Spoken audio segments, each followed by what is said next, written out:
Hey, hello everybody, and welcome back to the Logos Project. This is your host, Dom, and in today's video, I'm going to be covering a text written by Joseph Ratzinger on the theology of redemption.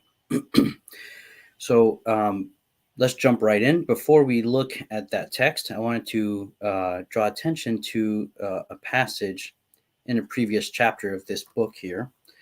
The book is called Faith and Politics by Pope Benedict XVI, although most of these writings, actually, I'm not sure. They might have been written when he was a cardinal. One of them is written, the opening one, it's a short letter. It's written in 2014 when he was Pope Emeritus. So it's a selection of his writings on the themes of faith and politics.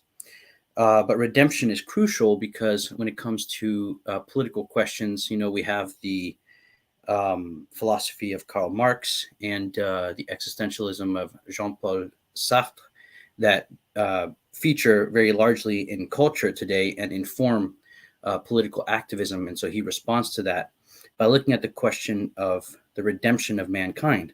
So we're going to look at that. But before we look at that, I'd like to read this passage here on the horrors of the 20th century, namely Nazi Germany, the war in Vietnam and the communist concentration camps. And he speaks of the existence of God in light of those horrors.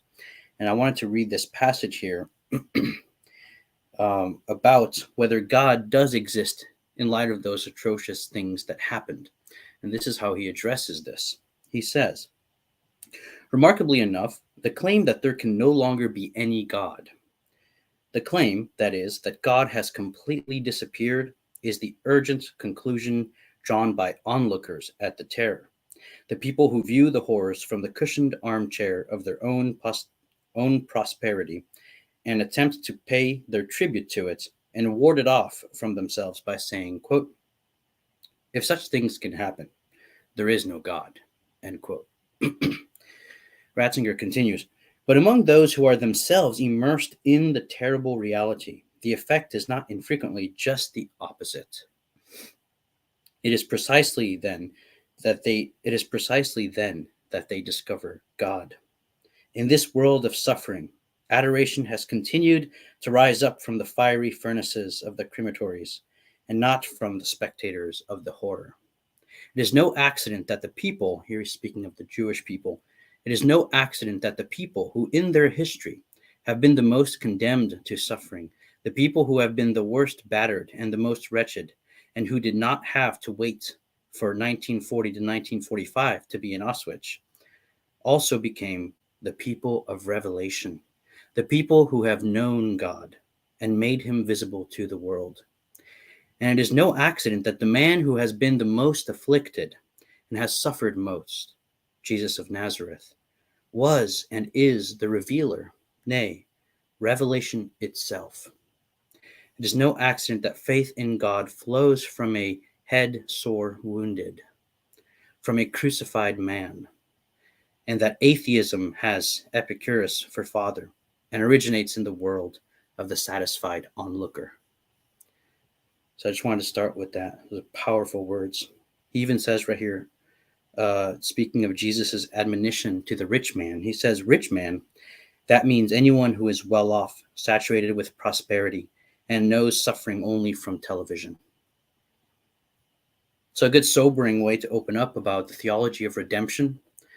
What does Joseph Ratzinger understand this mystery of redemption to be? But not only that, but how is it relevant to man today? I wrote an article recently on my blog, www.theecclesiablog.com, if you want to check it out. It's called Theology and Modern Man. I wrote that article because the phrase modern man is important in the theology of Joseph Ratzinger. In fact, the speech that opened up the Second Vatican Council by Pope John the 23rd, Saint John the 23rd, was, it was written by the Pope, of course, but it was largely copied and inspired by a text written by Ratzinger himself. And Ratzinger gave this text to Cardinal Frings, who then gave the text to Pope St. John the 23rd. And in that text, those of you who know, it speaks of presenting the faith and guarding it, right? Not changing it, but presenting it in a way that is available to modern man. So in my article, I write about what that phrase means, modern man. And I check, I'll put the link in the show notes. And, it's often construed as the man of secular liberalism. How can we secularize the gospel, right? But no, how can we offer the gospel, the true gospel, to a man who lives in a secular society so that he might stop being secular? That's what the council sought to say, because that's what Ratzinger says, and he inspired that opening speech by the Pope. And so that's really the heart of this. And so this section here on redemption, the chapter 2 of this book called Salvation, More Than a Cliche, ? He opens up with this observation. Ratzinger says, the words in which the faith tradition speaks here, atonement, vicarious substitution, sacrifice, have become obscure. All that verbiage produces no true connection with the experiences and insights of human existence today. And so he's going to go ahead and explore that for us. And he does so beautifully, and I wanted to share this to you guys, with you guys. So Ratzinger continues, there is an insistent feeling that in truth, Christianity hinders our freedom, and that the land of freedom can appear only when the Christian terms and conditions have been torn up. We want to be redeemed, not just through Christianity, but from Christianity, as he says later on. And that's really the heart of this radical emancipation, the fruits of which we did see in the post-conciliar era. He continues, in the migration out of the realm of Christian tradition, Jean-Paul Sartre had already taken the final step. To him, it is clear that the real constraint of all man's restraints is God. And so here he's speaking of the French philosopher, Jean-Paul Sartre, who is an existentialist, kind of picks things up where Heidegger left them off, and speaks of man's radical freedom. He speaks of this virtue of authenticity, which means to not let others determine your own being. He thinks that he has this book called L'être et le néant, existence or being and nothingness. Sorry. And, Etienne Gilson actually wrote something that could be compared to this book by Sartre, which is L'être et l'essence, being and essence, which is a good, I think, rebuttal, conceptually speaking. But so that's just some nerdy theological / philosophical observations. But here, Ratzinger continues, he says, but this complete freedom is the opposite of redemption. Man is the unhappy being that does not know what it is for, what it is supposed to do with itself.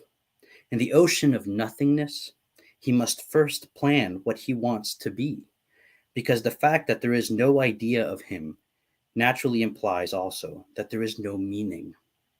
Freedom from God is logically freedom from meaning. Let me reread that phrase real quick. Freedom from God is logically freedom from meaning too, meaninglessness.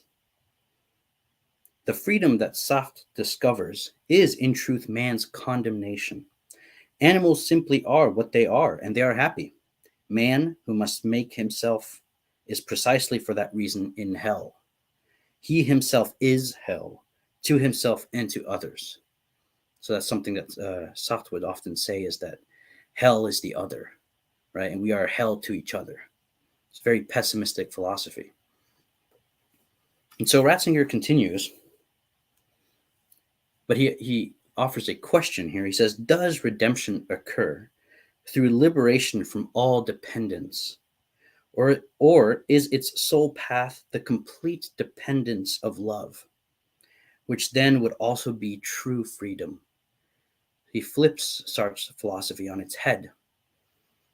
He says maybe, and we'll see how he kind of, he understands the logic of, as we'll see, Marx and Sartre, which is that, they feel constrained by things that oppress them, and they want to be liberated and stand on their own ground. But he says that redemption isn't just liberation from dependence, but rather the discovery of true freedom in the radical dependence of love.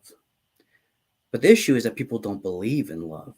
And so that's why they want to free themselves from the very question, right, of love. So he continues here, someone, speaking of the Christian here, someone who refuses, however, to let the indebtedness of love be slandered as dependency that is contrary to freedom, someone who sees precisely therein the liberating fulfillment of man, he must walk a different path. He must, first of all, increase man's interior depth and open him up to true love. He must struggle for the mind and heart of man. This by no means makes his activity merely spiritual and merely otherworldly.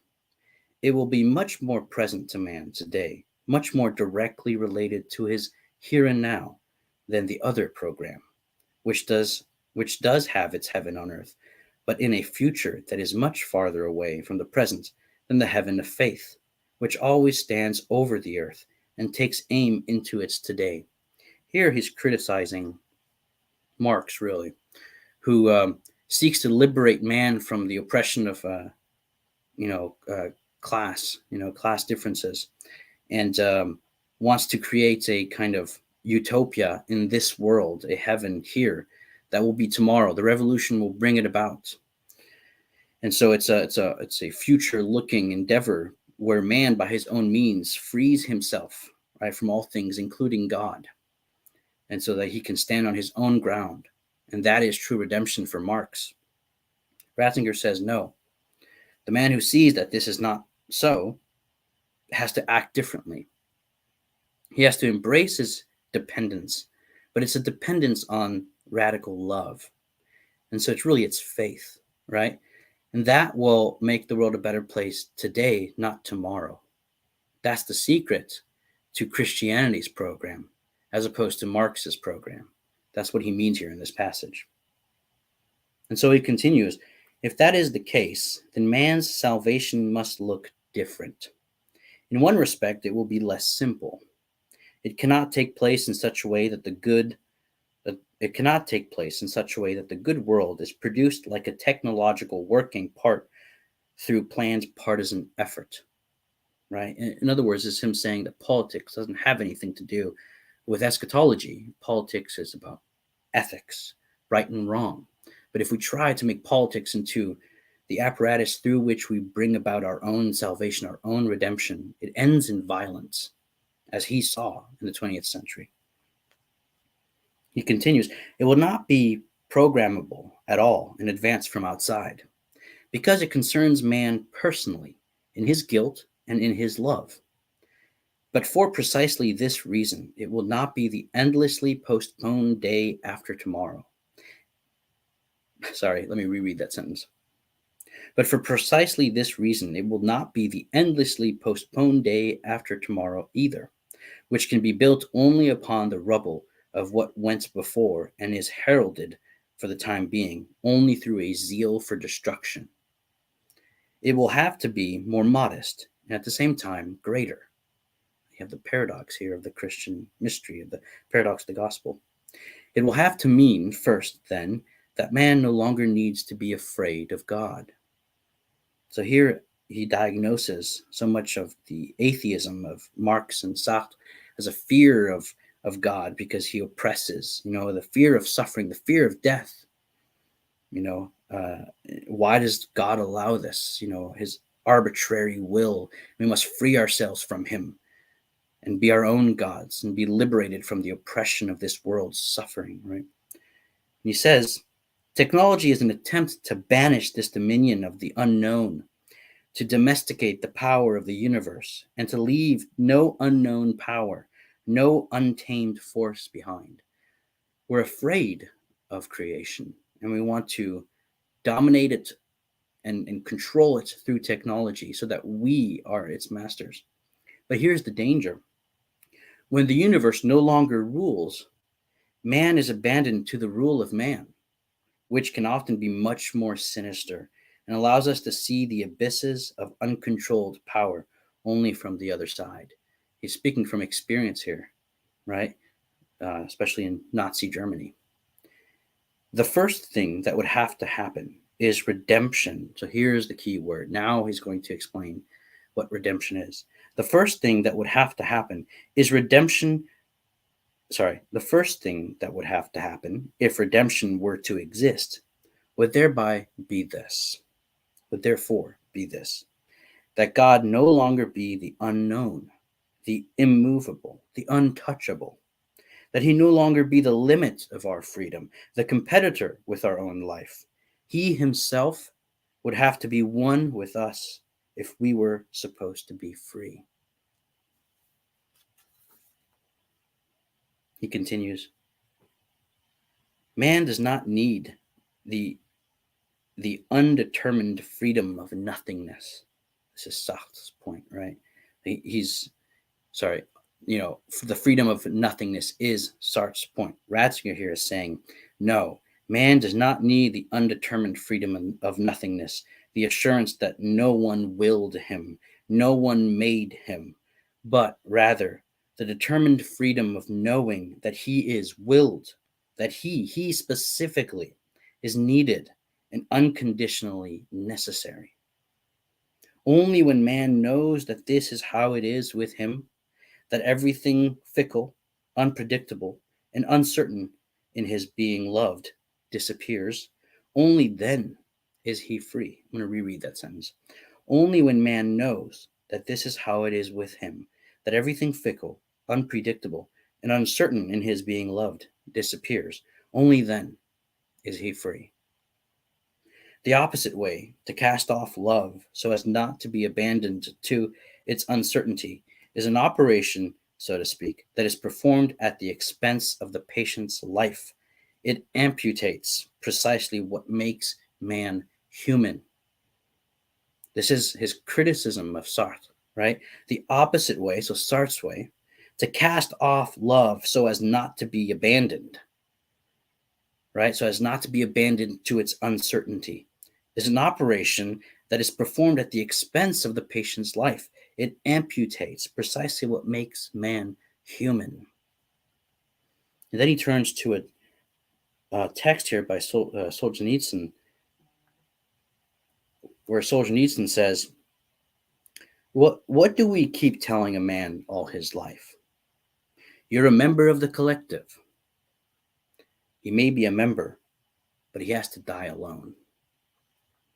So Ratzinger comments on this, and he says, and this is a crucial part here, the collective, the community of providing, having, and making, sustains man in his work. It sustains him in his life, insofar as it is identical with his work, his contribution to the community. But this sustaining community abandons him precisely where he would need it most, when his work stops and when he himself is what matters. In reality, the loneliness of death and suffering only uncovers what is already true throughout life. So this is not Ratzinger's position. He's pointing out the logic of the opposite position, which is that if death is meaningless, then life is meaningless. Because if the community is what gives man meaning, then when he dies, then the community is not able to be there when he needs community the most, which means that everything is meaningless. His life in the community is pointless because he dies anyway. And so that's why he says, when death finds no meaning, then life too becomes brittle. When suffering finds no answer, man is left abandoned precisely where his questioning begins in earnest. Someone who can reply to a person's suffering only with the prospect that one day it will be over and done with has nothing to say in this decisive matter. On the contrary, with such information, he declares suffering to be utterly meaningless and thus gives it its destructive cruelty He makes things worse by saying that, it'll be over. It doesn't matter. It'll be over. You're making suffering worse. And so what does man need then? And Ratzinger, well, he says, what a person needs would be a community that sustains him even in death and can make his suffering meaningful. And so he continues, the outstanding debt of guilt extends farther than the radius of forgiveness and reparation. We can't overcome the destructive power of our own guilt. It's a much larger radius than the radius of our building things up and repairing things. The law of death is much stronger than our law of doing good through human works. And so the irrevocable drilling power of guilt still preys on people today. It leaves psychiatrists and counselors of all sorts ultimately helpless, because guilt cannot be absolved by knowledge or removed by analysis. It calls for an authority of transformation that goes beyond human ability. And so he continues here in this passage, no man can reform the insecurity of our existence that is grasping for love. There's no solution that is human. That's the predicament. And that's why Marx and Sartre say what they say. No collective can intrude upon death. No community can give death meaning to the individual who is cut off from the community. It can't be there for him, it seems. Absolving guilt is not in our power. This is why, to so many people, the only possibility seems to be, This is why, to so many people, the only possibility seems to be to challenge all this from the bottom up and to tear it down, to cast aside God, love, guilt, and death, and instead to work to create a new world in which all this can no longer occur. This is the logic of Marxism. It's also the logic of transhumanism. It's also the logic of the fact that we don't talk about death, right? Our medical advances, we're trying to immortalize man. It's the logic of why biology has now, considered, making human beings, apart from a mother and a father. All of the bioethical questions stem from this. And the questions of technology, all of it. And so, once again, all these questions are not specifically Christian, and nevertheless, in them, we have actually already developed, in question form, the entire content of the figure of Jesus Christ. That's really good. Let me reread that. So everything we've said about man's helplessness, man's desire to abolish his own nature, man's search for liberation, and yet how it can only be found in a radical dependence on love. And yet man fears God. He fears that love is not trustworthy, and so he's going to abolish the very project of being loved. And so Ratzinger says all these questions are not specifically Christian because we can observe them around us, right? And nevertheless, in them, we have actually already developed, in question form, the entire content of the figure of Jesus Christ. And he'll explain himself. Those who have experienced this death of Christ, and he's speaking of the apostles, right? Those who have experienced Christ's death have recognized more and more deeply that his dying was ultimately the act of love that he himself performed, in which he distributed himself, communicated himself completely to his disciples.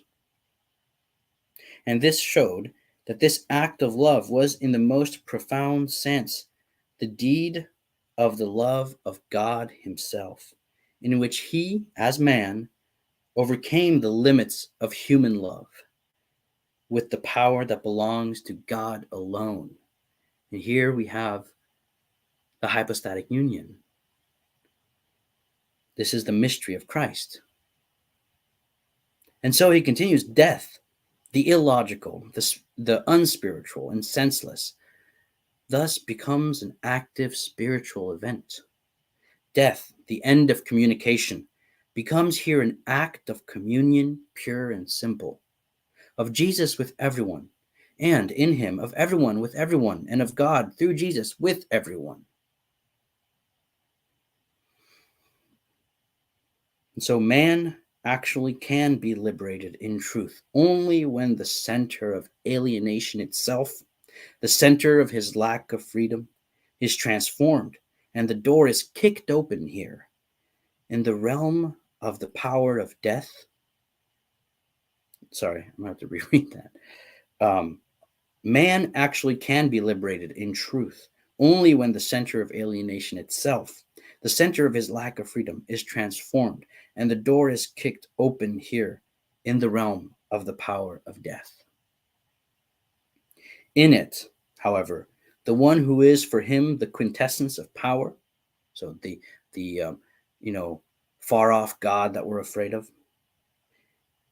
and the one who is the quintessence of his own helplessness, Jesus on the cross, right? The mysterious Lord of the world becomes loving kindness, right? This mysterious Lord of the world becomes loving kindness that distributes itself, that gives itself as a gift. God is no longer the sinister one, the abyss of an ultimate fear that nothing can resolve. He has become like us, and he waits in death as love, as the yes that overcomes guilt and banishes uncertainty, and that reliable kindness, which alone is freedom. It's so good. I'm going to reread that. God is no longer the sinister one, the abyss of an ultimate fear that nothing can resolve. He has become like us, and he waits in death as love, as the yes that overcomes guilt and banishes uncertainty, in that reliable kindness which alone is freedom. And so he continues, God cannot enter into man's already existing freedom in the form that is ordered to the creation of being, but not to the togetherness of person. So it's kind of a difficult phrase here. I'm going to try to explain it. At first glance, I got stumped over this phrase, but then it made sense. It's actually pretty straightforward, but let me reread it slowly here. God cannot enter into man's already existing freedom in the form that is ordered to the creation of being. What that means is that God, as the kind of lofty source of our being, as the one upon whom we're dependent, you can kind of think here of us being dependent upon creation, upon the cosmos, in a way that is out of our control. Well, I'm not saying here that God is the cosmos in a pantheistic way, but rather as the source and as the one who guides through providence the unfolding of creation. We're at his mercy, right?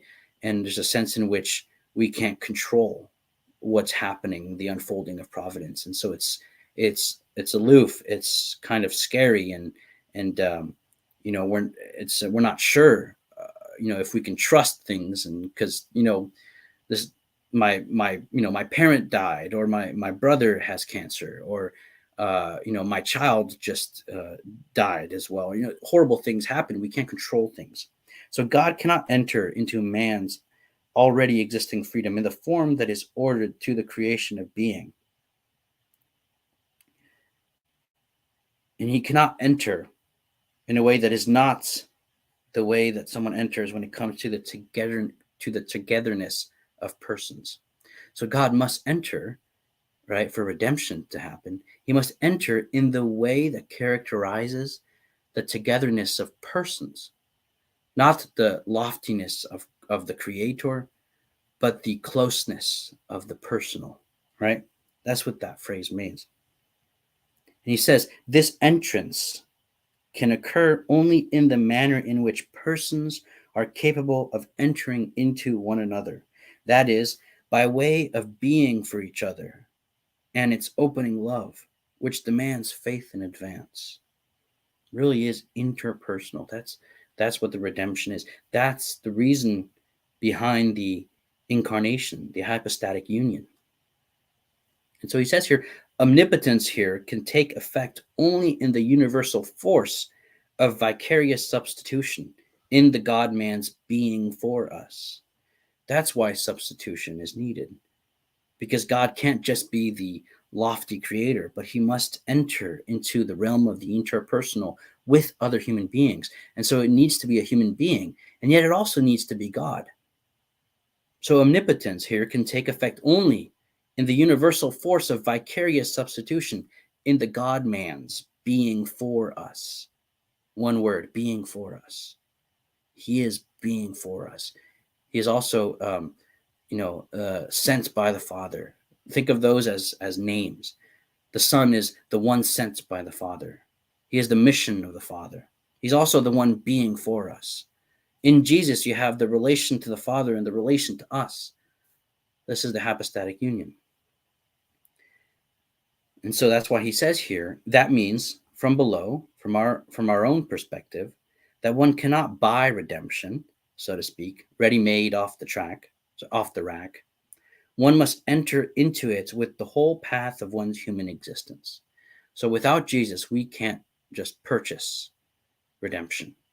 He's a necessary substitute, but one into which we must enter through our humanity, precisely because he is man. And it's effective precisely because he is God, precisely because he's related to the Father and related to us.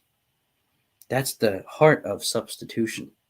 He stands in our stead, but not in a way that's extrinsic, like Luther might have thought, but in a way that really is intrinsic, and we enter into his humanity and into his theandric actions.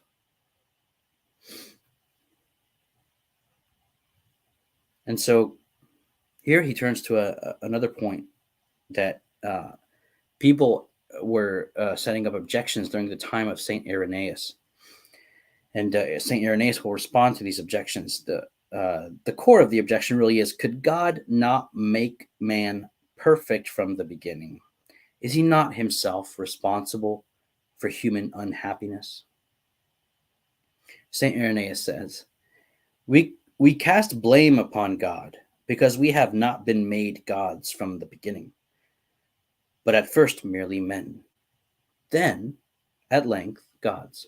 So I'll reread that. We cast blame upon him because we have not been made gods from the beginning, but at first merely men, then at length gods. And so in other words, St. Irenaeus says here, but if you are ungrateful to him, capital H, because you are a mere man, then you have cast aside his creative power and life itself. For creating is an attribute of God, but becoming is that of man. In other words, we're not God. If we are claiming to be God, then we cast off God in a kind of atheistic move, and in a sense destroy our own life. This is the nothingness of Sartre, right? The hell of Sartre. For creating is an attribute of God, but becoming is that of man.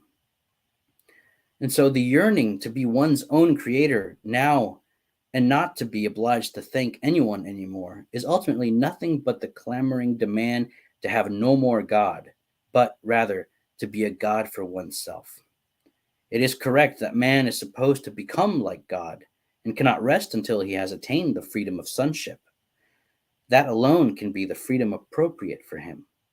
That alone can be his redemption. But he cannot be God. He can only become like him. And he cannot become godlike if he tries to extinguish divinity in a violent grasp for divinity. It's so profound because it has to do with the sin of Adam and Eve, sin in general, sin, the moments where sin becomes apparent throughout the Old Testament, but it also has to do with Marx's philosophy, which is, we become God in a violent grasp for divinity, trying to create tomorrow's heaven in this earth, but end up really just destroying things, as we saw in the last century. And so, in other words, it is clear for Irenaeus that man is not. Sorry, let me say that again. It is clear for Irenaeus that man is not, but rather becomes. Hence, in the individual, there is a process of education, of advancing step by step, of gradual formation, even through failures.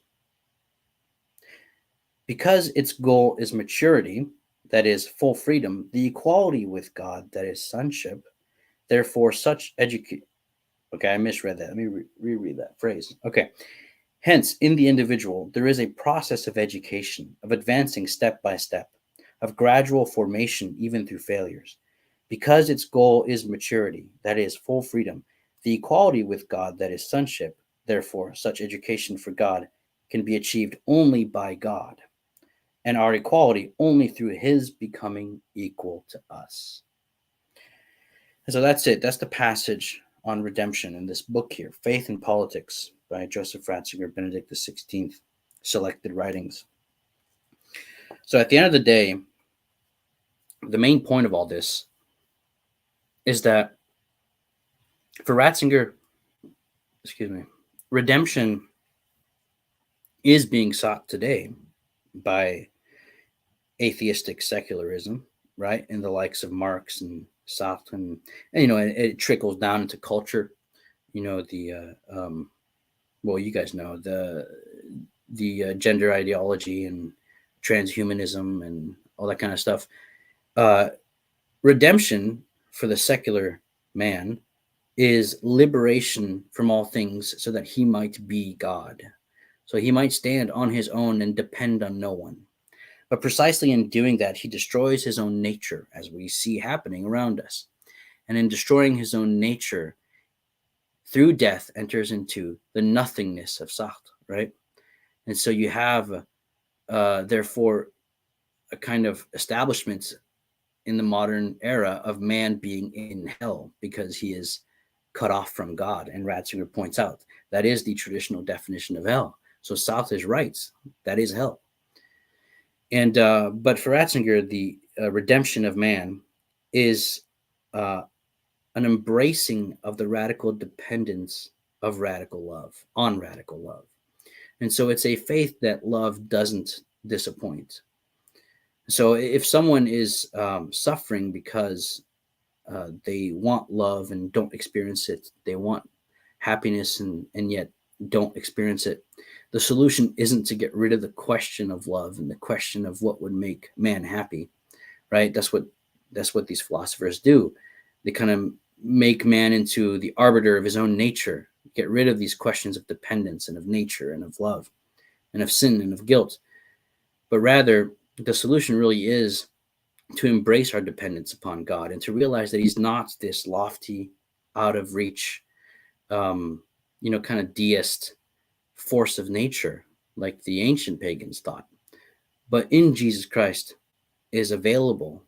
In Jesus Christ's death has become, paradoxically, communion and a sure foundation, a love that is trustworthy and that is always present. So redemption is the redemption from our own sin, the redemption from our own grasping at divinity, which is always violent, as we see with communism and with Nazi Germany. The redemption of man is something that is not about a project for the future, but a faith in something present here and now that can affect the here and now. Precisely, it can affect man's guilt, it can absolve it, and it can affect man's